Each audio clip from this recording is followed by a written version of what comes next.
আসসালামু আলাইকুম ভিউয়ার্স। এই মুহূর্তে আমি আছি ঢাকার মহাখালী ফ্লাইওভারের ঠিক নিচে এবং এই জায়গাটা মহাখালী রেলগেট হিসেবেও পরিচিত। আপনাদের এই ভিডিওটা নিয়ে আসলাম একটাই জিনিস দেখানোর জন্য যে আমার ঠিক পেছনে আপনারা যে ফ্লাইওভারের চিত্র দেখতে পাচ্ছেন, এই ফ্লাইওভারে যে কারুকার্য করা হয়েছে, এই কারুকার্যের মাধ্যমে বাঙালির ইতিহাস ঐতিহ্যকে ফুটিয়ে তোলার চেষ্টা করা হয়েছে। আপনারা দেখতে পাচ্ছেন।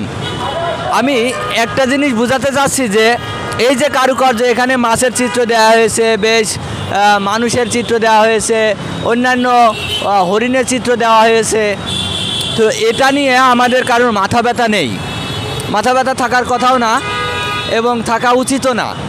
তবে আমাদের মাথা ব্যথা একটা জায়গায় কেন জানি হয়ে যায়, যখনই আমাদের দেশে এই 2024-এর নতুন স্বাধীনতা, 5ই আগস্টের স্বাধীনতার পরে আমাদের দেশে কিছু ইসলামপন্থী মানুষ যখন বিভিন্ন জায়গায় ইসলামিক ক্যালিওগ্রাফি আঁকলো, তখন আমরা সুশীল সমাজের মধ্যে কথিত বুদ্ধিজীবী নামের যেসব বুদ্ধি প্রতিবন্ধী হিসেবে আমরা যাদেরকে জানি, এই সমস্ত বুদ্ধি প্রতিবন্ধীরা তাদের জায়গা থেকে কিন্তু কড়াভাবে সেটার সমালোচনা করেছে। আমি এতটুকুই বলতে চাই যে এই বাংলাদেশে হিন্দু, মুসলমান, বৌদ্ধ, খ্রিস্টান সব ধর্মের লোক যেমন আছে, সব সংস্কৃতির লোক তেমন আছে। আপনি যেমন আপনার বাঙালি সংস্কৃতি কে ধারণ করেন, তেমন যারা ইসলাম প্রিয় মানুষ, যারা ইসলামকে লালন করে, তারা ইসলামী সংস্কৃতিকে ধারণ করতে চায় এবং ইসলামী সংস্কৃতি নিয়ে তারা বাঁচতে চায়।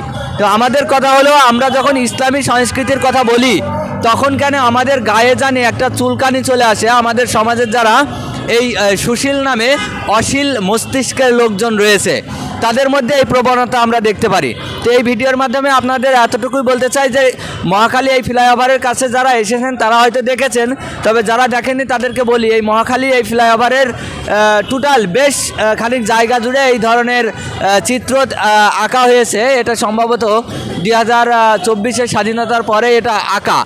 তো এইটাই আমার মূল উদ্দেশ্য ছিল। ভিডিওটি যারা দেখলেন অবশ্যই কমেন্টে আপনাদের মতামত জানিয়ে যাবেন এবং ভিডিওটি ভালো লাগলে আমার চ্যানেলটি সাবস্ক্রাইব করে আমাদের সাথেই থাকবেন। ধন্যবাদ।